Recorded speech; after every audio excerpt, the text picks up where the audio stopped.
Oh yeah, now we get you. What's up, man? Yeah. What's up? Not much, not much. Thanks for joining us. No doubt. So yeah, I was just mentioning to everyone right now. 21-4, 11 knockouts, Eric Hunter, world title challenger. And unbeknownst to me, it's funny. I checked your box rec out earlier. Today's the day 2 years ago that you fought for the title in England, in the UK against Lee Selby. So that's a bit of a funny footnote. But a lot of people are asking about that one. We want to know what you've been up to, man. I believe you're with Greg Cohen Promotions. No, I don't understand why people keep saying that. It's funny because actually a press release, and it listed you on there. A press release? Yeah, I'll shoot you the link when we get off of Instagram. It's a new press link? It was from April 2018, and if you Google your name, also you're on like the roster on their website. How? That's not even possible. Yeah, I mean, I'll shoot you the link. I'll show you. But that's probably why That's probably why it was so hard for me getting fights and stuff, because they kept bringing his name up. Right, exactly. But I'm not even in no contract with that guy. Okay, we got you on now. So tell us, straight from Eric Hunter, what's been going on since the last fight. It's been 2 years. Really, basically nothing. I've been training. I've been training a little bit. Then I was got out training. I wasn't really doing nothing. That fight kind of like had me a little messed up, but I'm okay. I'm okay now. I've been training like now, but before I wasn't training. So that fight, obviously, there was a lot of things that happened within the fight that turned into like an ugly affair. With the referee, Lee Selby himself. But before that, talking about before the streak you were on, I mean, you were stopping guys. You were looking, really good. And then, did you need that break, since the Selby fight to kind of everything? When the Selby fight happened, a lot of issues happened, like far as like money. A lot of money was taken out of my purse. With the Greg Cohen thing, it was a bad situation right after that fight. So I don't know. It's like kind of tough to even talk about it. Mm-hmm. But it was bad. It was bad. It wasn't good. So that fight. So it wasn't just that fight had me all like kind of like jacked up. Mm-hmm. What I would say, the money issues, all that stuff played a big factor. Like a bad. Y'all hear me? Yeah, I can. Yeah, then like me getting a bad deal and all that. It was, I don't know, that fight kind of jacked me up a little bit, but I'm back now though. So I know from like, either boxing media or fans' perspective, I think that's probably one of the most frustrating things, because like I said, you were on a roll before that. You were looking really good, and then whatever, politics happened. I mean, are you now looking to get back in the ring, get back on the horse, and you? Yeah. I'm really looking to get back. I'm really looking forward to get back in there. But that right there was kind of like that Greg Cohen thing kind of really messed me up, because I just had another deal, and it was like yeah, Showtime don't want nothing to do with you, as far as some money. I was like, money? Right. I'm like, I ain't never talked to Showtime about no money. They said, yeah, you was talking to Showtime. I said, I never talked to Showtime about no money. I never talked to Showtime about any money, any deals, no nothing. That's interesting. Now, if that promotional stuff is out of the way, I mean, do you have maybe like a date in mind or anything like that? Yeah, May 11th. Okay. May 11th, I do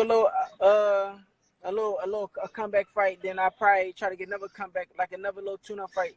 But me personally, I could take one fight. I could take one fight and be happy to fight whoever, like whatever top guys they got. Because if you look at my resume, yeah, May 11th in Philly. If you look at my resume, you never see nobody dominate me. You never seen it. You never see nobody dominate me. Like, all my fights came from politics and stuff like that, but you never see nobody dominate me. Nobody. Okay. Boxing Right is saying May 11th, the same Devin Haney card. Is that card that you're talking about? Yeah. Okay.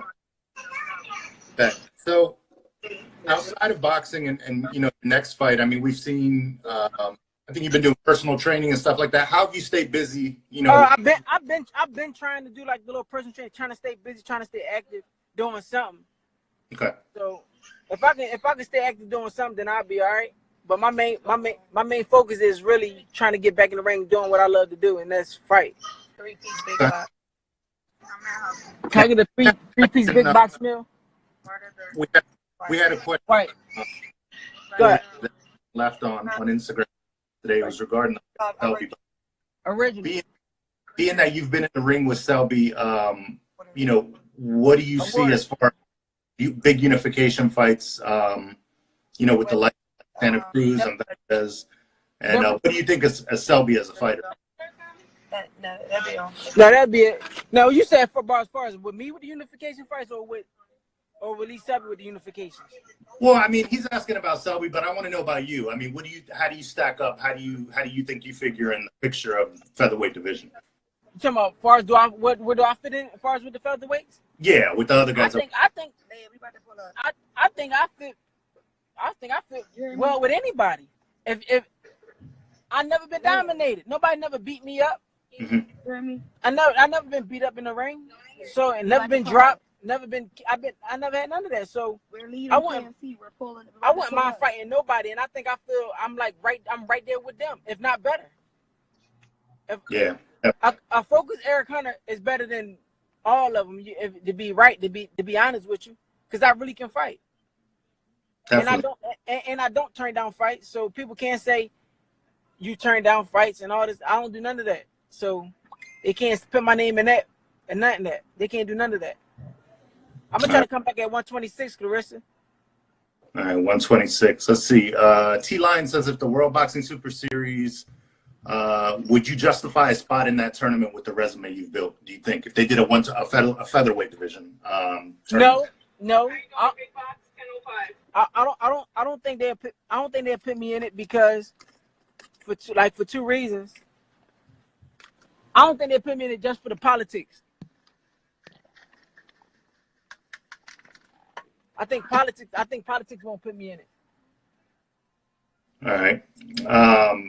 Now I know, you know, initially, you know, immediately following that fight with Selby, you weren't really happy with him. In looking back now, stepping back, I mean, do you think he has what it takes to be at the top of that pecking order, or someone just waiting to take that belt from him? Lee Selby, he's all right. When I fought, I'm not gonna take nothing away from him because he's world champion, but I can't give somebody so much credit when he had help far as his country, like far as the politics. He had a lot of help. So, but he as a fighter, I think he's good, but I can't really. He didn't beat me, so I'm not gonna give him that much credit. But I think he's a good fighter though. Okay. And for all those who don't know, we're talking with Eric Hunter. Drop your questions below. He mentioned May 11th he'll be making a comeback. And he's not with Greg Cohn Promotions, as a lot of people. Yo, that's crazy because I kept hearing that. So that's him doing stuff crazy. That's him because they kept saying it. Yo, they kept saying stuff like, "You with Greg Cohn? I'm not with nobody." Right. And that's crazy because it's been a roadblock, like you're saying. I mean, if other people... but that must been a holdup because everybody. I'm like, yo, why they keep saying I'm with Greg Cohn, and when I got paperwork stating I'm not with Greg Cohn. Right. I got paperwork.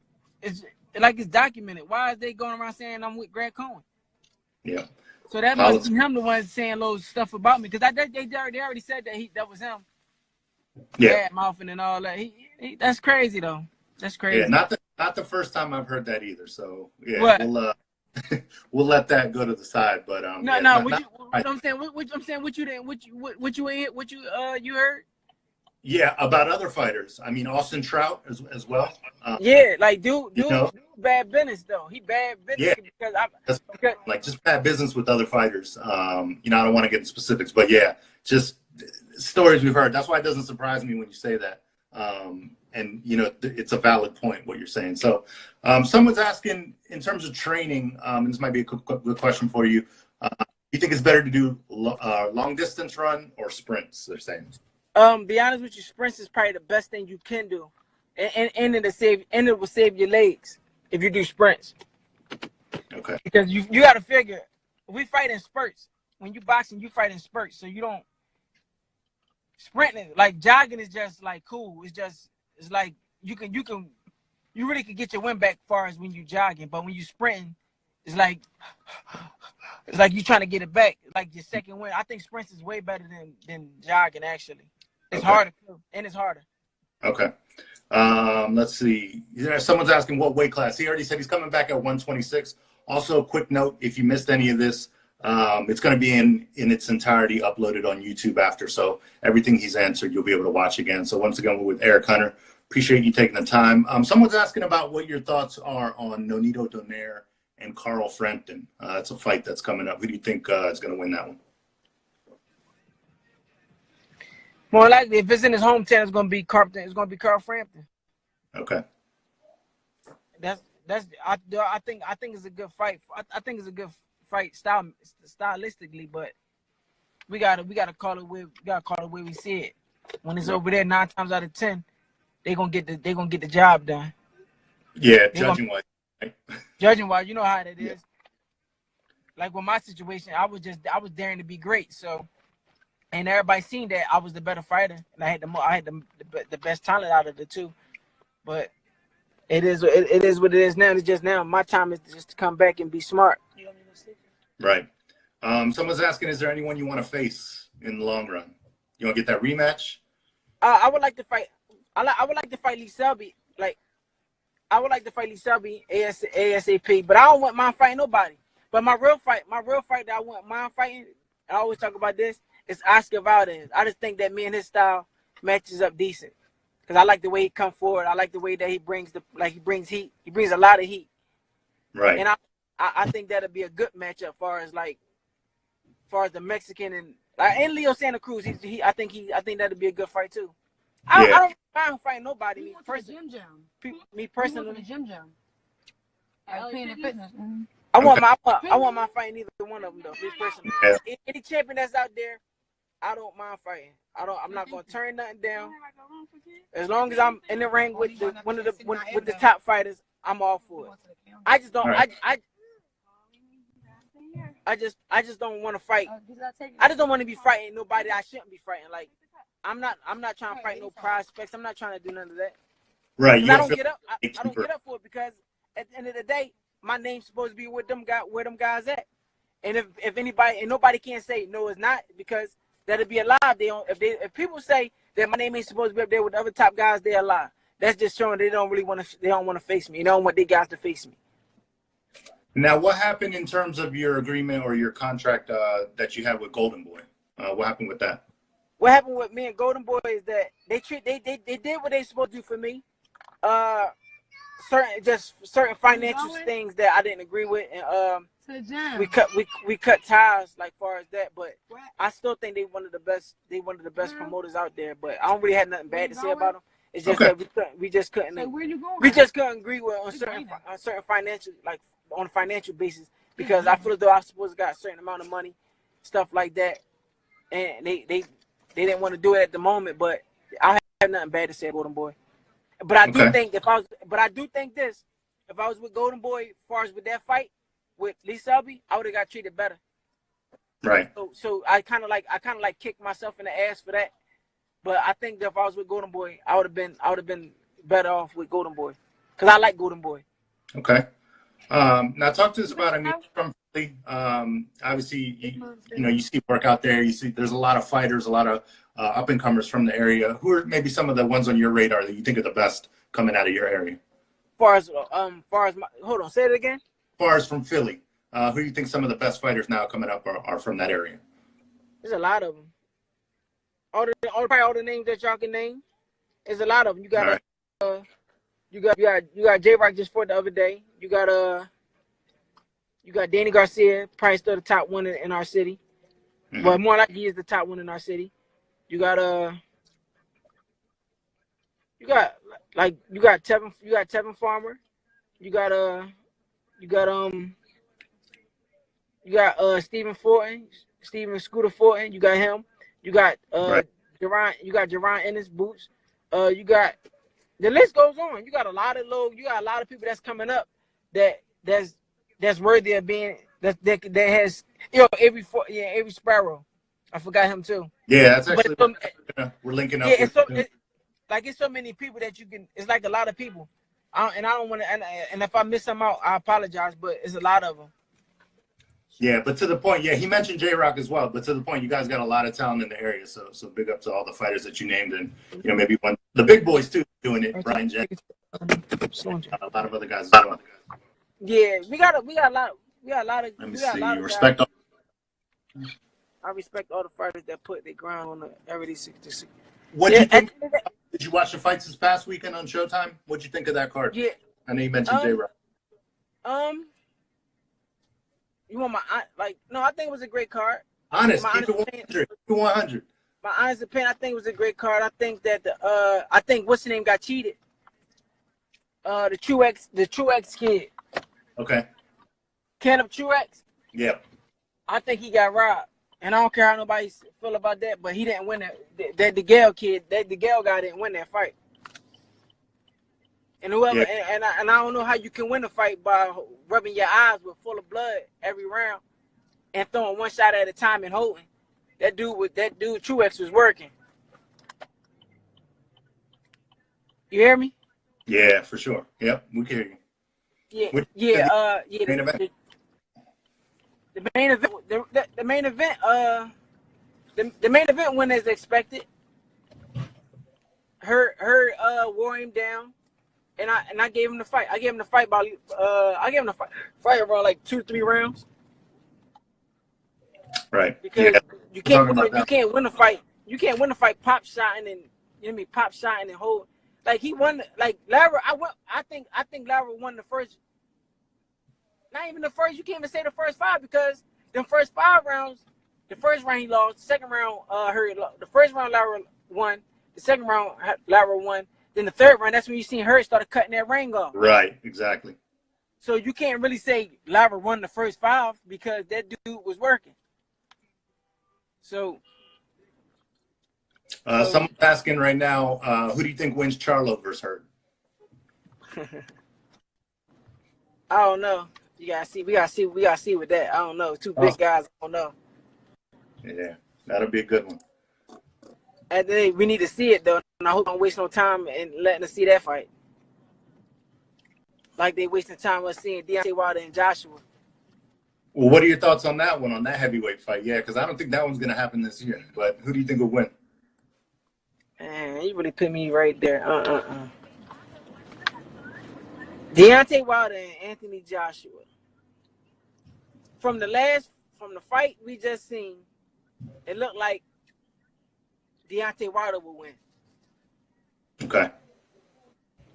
And the fight that we in the fight that Deontay just fought, I don't know, man. That fight,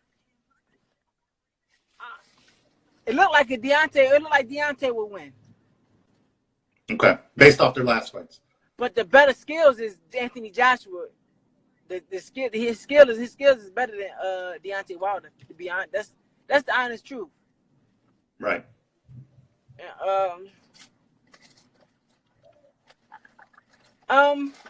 No, I would go with Deontay. I would have to go, no choice but to go with Deontay. Okay. Yeah. But I'm a big fan. Don't get me wrong, but I'm a big fan of Anthony Joshua. But okay. I gotta go with my boy over here. I have to. Someone's saying they're avoiding White like the plague. You're talking about Dillian White. Man, come on, man. They need to stop it. They need to stop it with him, man. Come on, man. Nobody not dodging White for what? Right. Wilder. But they're not even making sense. Why would Wilder? That don't make sense. Why would Wilder fight White when he can fight Anthony Joshua? Right. That don't make sense. That don't make no sense. He can wait till after them guys fight. Then you can fight them. But then they act like Dillian White is this super killer. He just fought Lucas Browne. Lucas Browne, come on, man. Y'all gotta be kidding me. Lucas Browne can't even fight. Yeah, it seems like. What do you think about Big Baby? About Jarrell Miller? Because it seems like he's gonna be. I like Big Baby. Big Baby. Okay. Big Baby be talking that stuff. Yeah. Yeah, he's got a fight coming up. He's on the Daniel Jacobs undercard, so we'll see what he could do. And lining himself up for a Joshua fight, because I think that's what. I like Big Baby. I like Big Baby. I like Big Baby with both of them guys. I like him in the mix up with both of them guys. Wouldn't be bad to see him against White either. I mean, no, but now that fight, now that's a good fight right there. Yeah. Dillian White versus Big Baby. Right. Now that's a good fight. Yeah. Then they can clash. Then they can go from there and see where it goes at. Right. I agree. Bam Money. You're talking about Big Baby versus Luis Ortiz. I wouldn't mind seeing that one either. Or Dillian White with Ortiz. I mean, there's a lot in that. But we're gonna be honest. By far, the better skills out of all of them is that Luis Ortiz. Right. He had a good game plan, against Wilder. He just got caught. That right hand. Yeah, that's the equalizer. No matter what. Woo. You can't stop that. You can't complain about that right hand right there. Exactly. They can say they can say what they want to say, but that right hand stops everybody. For sure. Just to recap, in case you're just tuning in, we're with Eric Hunter, who will be coming back May 11th. Actually, today marks 2 years since he challenged for the IBF title against Lee Selby. We're excited to see him back in the ring and doing his thing as well. He's mentioned a bunch about what's been going on since his last fight. So, like I said, you can catch the replay on YouTube. If you have any questions, go ahead and drop them now. And we got about 5 more minutes or whatever. So let people know what you want to hear and all that good stuff. Where they can follow you online. They can follow me on Instagram. What's that? Eric Hunter. Mm-hmm. One Eric Hunter. Twitter. Eric was it Eric Hunter 27, and Snapchat Eric Hunter 28, and Facebook Eric Hunter. Tay, what's up? What's up, Tay? Let's see. T-Line's got a question. What advice would you give to amateur boxers making the move to the professional ranks? Make the right decisions before they turn pro. In terms of what? Business or business? They gotta make sure their business is right before they do anything. Meaning that they gotta have the right team that knows the business and that make sure they got their best interests at heart. Don't just turn pro. Just don't turn pro because you're looking for the money and you think you can just be world champion. But it takes a lot to be world champion. It takes a great team to be world champion. Not a good team, a great team. Okay, so going off of that, you mentioned a guy named Oscar Valdez. Let's say his last fight got into the ring with a guy that was a lot bigger in Scott Quigg. That fight was pretty grueling, so do you think he should have fought him? I mean, a fight like that probably knocks maybe a year or two off of your odometer, I guess, off of your meter as a fighter. Just because it was so grueling. I mean, so do you think maybe he didn't get the right advice from his team? Yeah, but they all chasing that bag. They thinking because do they still get that type of purse? I think that stops their purse, correct? Well, Quigg owed something, but I mean, Valdez, because he fought, gets his. But yeah, I guess what you're saying is if he doesn't fight, he doesn't get the money. Because I don't think the money that they probably more likely they're making, because I'm figuring they're making around 200,000, 300,000, 400,000 maybe for that purse. So okay. I figure if he don't fight him, they give him half of the purse. So he don't, they got a family to feed. So at the end of the day, they looking to get their money. So me personally, I probably would have fought still too, because we don't train 6 to 8 weeks, or some people train up to 12 weeks. Yeah. They don't train for nothing. Exactly. You know what I mean? So he probably when he didn't want to come all the way there and then don't fight. Right. It's a tough call, but it's definitely a tough call. Yeah, that type of fight takes a lot out of you. But we hope to see him again. And shit, like you mentioned, I mean, that wouldn't be a bad fight at all. That's a good fight. That's a good fight. That's a fan-friendly fight. That's a good fight. Because whoever know me I don't do that much running. So I think it's a good fight. Yep. T-Lions again following up. He said Valdez has good variation and Quigg rocked him. Would you have applied more pressure if you exposed him in the fight? If I expose? Would you have applied pressure against Valdez if you would have saw that you heard him Quigg did in the fifth? I can't. That's too hard to say, because you still gotta respect Valdez. Valdez got a lot of Valdez got a lot of punching power, so you just can't be thinking you just gonna walk up on Valdez and then you just gonna walk him down. It ain't gonna be that easy. Valdez can fight.